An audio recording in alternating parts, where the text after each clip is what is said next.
ya mafanikio aliyokuwa nayo. Daudi anaandika kwa habari ya siri ya mafanikio ambayo Mungu alimpa kumiliki na kutawala. Daudi anaandika kwa habari ya yule ambaye alikuwa nyuma kuyafanikisha maisha yake. Daudi anafunua siri hii ya maisha yake kwenye kile Zaburi ya 46 mstari wa kwanza, anasema ya kwamba Mungu kwetu sisi ni kimbilio na msaada uonekanao tele wakati wa mateso. Sikiliza mtu wa Mungu, katikati ya jioni ya leo hatujaja kunena habari za Daudi, hatuko hapa kunena habari za historia, bali tumenena habari za Yesu Kristo.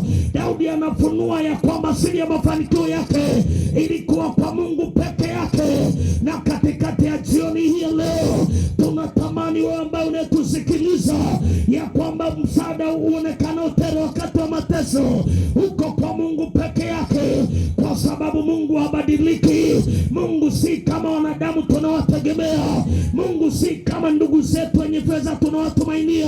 Mungu si kama mabosi zetu kule ofisini. Mungu si kama viongozi wetu ambao wanaweza wakabadilika. Mungu si kama wanadamu wote ambao unawajua. Ndio maana anasema ya kwamba mwandishi wa Zaburi anasema Mungu kwetu sisi ni kimbilio. Sikiliza mtoto wa Mungu, kimbilio pekee la maisha ya kwako, kimbilio pekee la maisha yetu liko kwa Mungu peke yake, liko kwa Mungu peke yake. Msaada unaotafuta kwenye maisha yako hauko kwa mwanadamu awaye yote yule. Msaada tunaotafuta, mafanikio tunayoyatafuta, furaha tunayoitafuta haiko kwa mwanadamu awaye yote yule.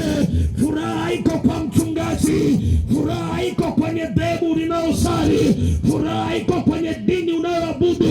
Msaada hauko kuendea wanadamu. Msaada wa kweli upo kwa Yesu. Msaada wa kweli upo kwa Mungu peke yake. Ndio maana tunanena hizi habari, ndio maana tunakumbusha na hizi habari, ni kwa sababu tunatamani Mungu aweze kuingilia katikati ya maisha yetu. Amen. Bwana Yesu asifiwe sana. Amina. Haleluya, haleluya. Amen, amen, amen, amen. Wanadamu tunatafuta amani, wanadamu tunatafuta furaha, wanadamu tunatafuta suluhisho ya changamoto zinazotutatiza. Katikati ya changamoto nyingi ambazo dunia inajiuliza, katikati ya maswali mengi magumu ambayo wataalamu mbalimbali wanajiuliza, wanadamu tunajiuliza matatizo mbalimbali ambayo wanadamu yanayotutatiza, matatizo ya kiuchumi, matatizo ya kiafya, matatizo ya ndoa, matatizo ya familia, matatizo ya changamoto nyingi ambayo wanadamu tunayotafuta majibu. Nataka nikwambie mtu wa Mungu, nataka nikwambie mtoto wa Mungu, katikati ya changamoto zote msaada wa kweli uko kwa Mungu. Msaada wa kweli uko kwa Yesu. Kimbilio la kweli liko kwa Yesu. Tumaini la kweli liko kwa Yesu. Maana maandiko yananena kwenye kitabu cha Mathayo sura ya 11 mstari wa 28, Biblia inasema ya kwamba njooni kwangu ninyi nyote msumbukao na wenye kulemewa na mizigo, nami nitawapumzisha. Ni Yesu anasema tuende kwake aweze akatupumzishe. Ni Yesu anasema tuende kwake. Haijalishi tatizo lilonalo, haijalishi changamoto ulionayo, haijalishi wapi unapopitia, haijalishi wapi ulipokwama, Yesu anatuita jioni ya leo. Yesu anatuita jioni ya leo. Yesu ameona mahali unapopita. Yesu ameona mahali ninapopita.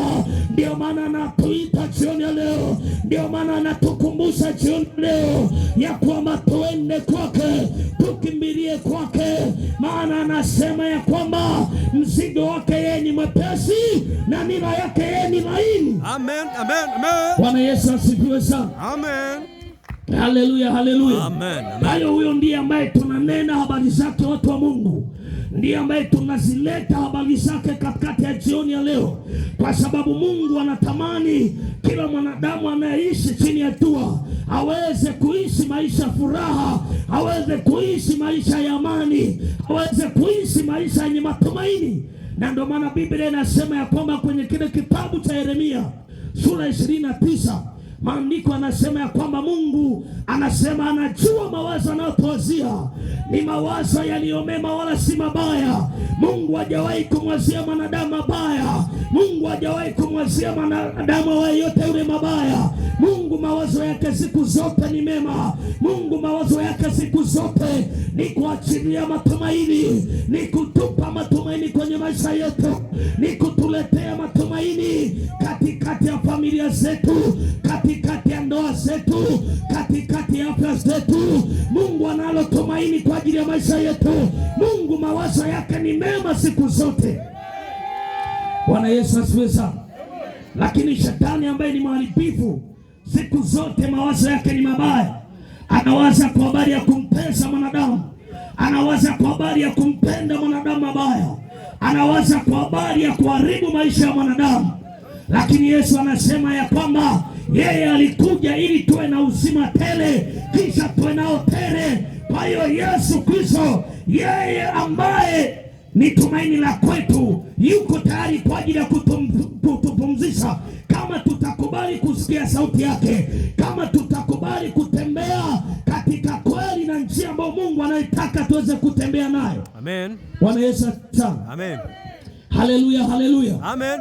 Bwana Yesu asifiwe. Amen. Unajua, wakati mwingine tunaponena habari za Yesu Kristo, watu wengi wanaweza wakafikiri tunanena habari za dini, au tunaponena habari za kuokoka, kuna watu wanafikiri tunatamani waweze kubadilisha kwenye madhehebu yao. Lakini kuokoka tunakokumaanisha ni kwa habari ya kuacha dhambi, kwa habari ya kugeuka na kuacha matendo mabaya. Huko ndiko ambako kuokoka tunakokumaanisha, kwa sababu hawezi kutoka kwenye changamoto ambayo unayopitia, hawezi kutoka mahali ambapo ulipokoma kama utaendelea kukaa kwenye dini yako, kama utaendelea kushikilia dini yako, kwa sababu dini haiwezi kukusaidia, dhehebu lilo nao haliwezi kukusaidia. Hata kama utakuja hapa kanisani, EAGT haitakusaidia kama usipokuwa una Yesu ndani yako. Kama hautakuwa na Yesu ndani yako, ibada yako itakuwa si chochote, mtu wa Mungu. Amen. Bwana Yesu asifiwe sana. Amen. Kwa sababu tunapozungumza kwa habari ya dini, dini ni mpango wa mwanadamu kumtafuta Mungu. Lakini tunapozungumza habari za wokovu, ni mpango wa Mungu kumtafuta mwanadamu. Lakini pia Biblia inaeleza vizuri kwenye kile kitabu cha Yakobo, anasema kwamba dini iliyo nzuri, anasema dini iliyo safi mbele za Mungu ni hii. Anasema dini isiyo nataka mbele za Mungu ni hii, kwenda kuwatazama wajane na yatima. Lakini bado anaongezea ya kwamba inayojitenga na uovu. Bwana Yesu asifiwe sana. Amen. Bwana Yesu asifiwe sana. Amen. Kwa hiyo mtu wa Mungu, dini yako itakuwa si chochote kama haitakusaidia wewe kuweza kuacha dhambi. Dhehebu lako litakuwa si chochote kama halitakusaidia wewe kuacha dhambi, kama halitakusaidia wewe kutoka kwenye hiyo changamoto, kama haitakusaidia wewe kutoka kwenye hiyo changamoto ya ulevi, kama haitakusaidia wewe kutoka kwenye hiyo changamoto ya mitara. Bwana Yesu asifiwe sana. Amen. Haleluya, haleluya. Amen. Bwana Yesu asifiwe sana. Amen. Kwa hiyo lazima unapoenda kanisani, lazima ujue kwa nini unaenda kanisani, kwa nini unamwabudu Mungu. Bwana Yesu asifiwe sana. Kwa sababu mwanzoni tumeeleza kwamba tuko hai kwa sababu yako makusudi ya Mungu. Tuko hai kwa sababu Mungu anatuwazia mema. Tuko hai kwa sababu kuna makusudi ambayo Mungu anatamani tuweze kuyafanya katikati ya maisha yetu. Bwana Yesu asifiwe sana. Haleluya. Bwana Yesu asifiwe sana.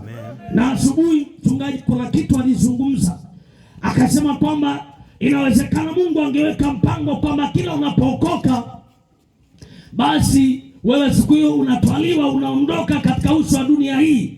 Lakini Mungu ametuokoa na kutuweka duniani kwa sababu yako makusudi ambayo Mungu anatamani tuweze kuyafanya. Iko kazi ambayo Mungu anatamani tuweze kuifanya. Bwana Yesu asifiwe sana. Amen. Haleluya. Na ndio maana kila mtu anayeishi chini ya jua, kila mtu wa Mungu, kila mtoto wa Mungu ambaye ameokoka, lazima ujue kwamba uko mahali hapa, uko kanisani, uko kwa sababu iko kazi Mungu anatamani uifanye. Bwana Yesu asifiwe sana. Amen. Haleluya. Bwana Yesu asifiwe. Amen. Haleluya. Amen. Mwambie mwenzio una kazi ya kufanya. Mwambie mwenzio una kazi ya kufanya. Una kazi ya kufanya. Na kazi ambayo tunayotakiwa kuifanya ni kazi ya kuwaleta wengine kwa Yesu. ni kuhakikisha ya kwamba tunawaleta watu wengine kwa Kristo. Tunakuwa sababisho la watu wengine kuweza kumjua Mungu. Tunakuwa sababisho la watu wengine kuweza kuja kwenye ufalme wa Mungu. Tunakuwa sababisho la watu wengine kuacha maisha ya dhambi, kutoka kwenye mateso ambayo wapo. Na ndio maana kwamba Mungu ametuokoa, na ndio maana Mungu ametuweka kuwa hai, na ndio maana Mungu akakuweka mahali ulipo. Kila mahali ambapo ulipowekwa, umewekwa kwa kusudi la Mungu, umewekwa kwa mpango wa Mungu. Kila mmoja wetu yuko mahali alipo kwa ajili ya mpango kamili ambao Mungu anao kwa ajili ya maisha yake. Bwana Yesu asifiwe sana. Amen. Haleluya, haleluya. Amen. Bwana Yesu asifiwe. Amina. Kwa lazima tuweze kuwa sababisho la watu wengine kuweza kumkimbilia Yesu. Tuwe sababisho la watu wengine kuyakimbia maisha ya dhambi na kuweza kuja kwenye ufalme wa Mungu.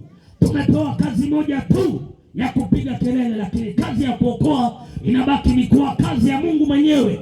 Kazi yetu kubwa ni kuambia watu waache dhambi. Kazi yetu kubwa ni kuambia wengine waache njia mbaya, ni kuambia wengine watoke kwenye matendo yao maovu, watoke kwenye matendo yao mabaya na kumkimbilia Yesu Kristo ili waweze kusaidika na kutoka kwenye changamoto zao. Bwana Yesu asifiwe sana. Amen.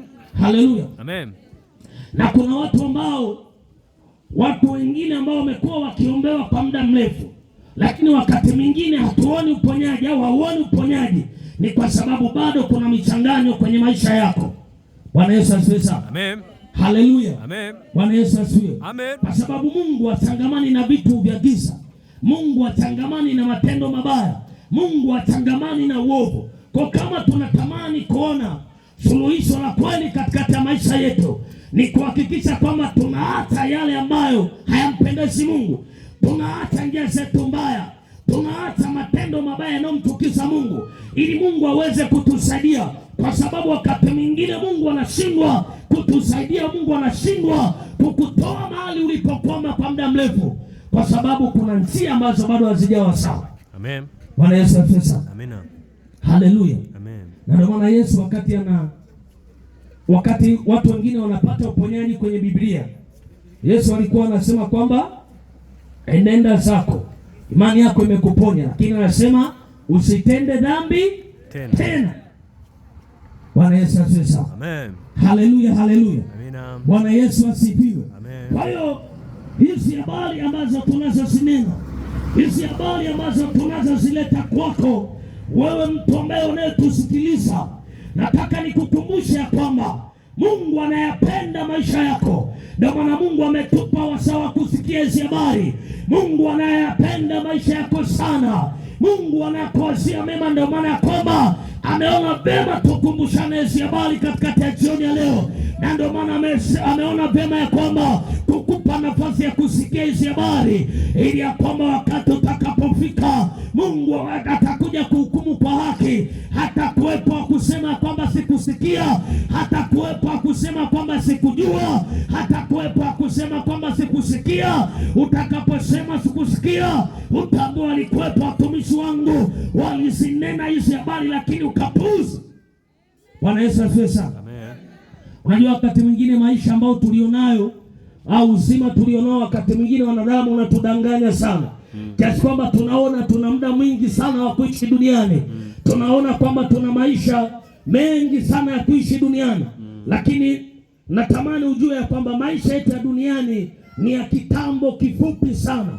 Lakini kuna maisha ya umilele baada ya maisha ya hapa duniani.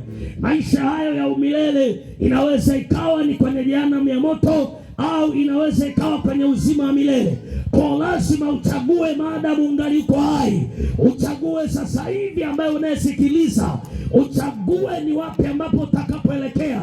Lakini Mungu mwenye huruma anatukumbusha kwenye neno lake, anasema ya kwamba mwanadamu, nimekuwekea njia mbili. Anasema kwamba kuna uzima na mauti. Anasema kwamba kuna uzima na mauti. Anasema kuna baraka na kuna laana. Lakini Mungu anasema chagua uzima. Bwana Yesu asifiwe sana. Amen. Haleluya, haleluya. Amina. Bwana Yesu asifiwe sana. Amen. Kwa kiu yangu na shauku yangu ni kuona kila mmoja wetu anaokolewa, kila mmoja wetu anamjua Yesu, Kila mmoja wetu anasijua hizi habari. Kila mmoja wetu amwamini Yesu Kristo awe ni Bwana na Mwokozi wa maisha yake. Tunaposema kwa habari ya kumwamini Yesu afanyike kuwa ni Bwana na Mwokozi wa maisha yako, maana yake afanyike kuwa mtawala wa maisha yako, afanyike kuwa mtawala katikati ya familia yako, afanyike kuwa mtawala kwenye kazi yako, afanyike kuwa mtawala kwenye majukumu yako. Ndio maana tunazinena habari za Yesu Kristo ili ya kwamba awe ni Bwana na Mwokozi wa maisha yako. Bwana Yesu asifiwe. Haleluya. Na tunapozungumza Yesu Kristo, jina lake lingine anaitwa Emmanuel. Sema Emmanuel. Emmanuel. Maana yake ni Mungu pamoja nasi. Kwa unapofanyika mtoto wa Mungu au unapookoka, maana yake Mungu anakuwa ndani yako. Mungu anakuwa anaishi ndani yako. Maana yake kila utakachokifanya chochote, Mungu atakuwa pamoja na wewe. Mungu atakuongoza na Mungu atatembea pamoja na wewe. Bwana Yesu asifiwe sana. Haleluya, haleluya. Bwana Yesu asifiwe sana. Haleluya, haleluya.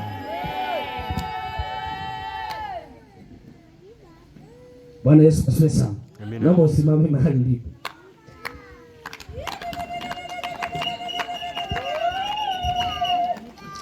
Bwana Yesu asifiwe. Naomba usimame mahali ulipo. Bwana Yesu asifiwe. Simama mahali ulipo, na hata wewe ambaye uliyeko nyumbani unayetusikiliza unaweza pia ukasimama, kwa sababu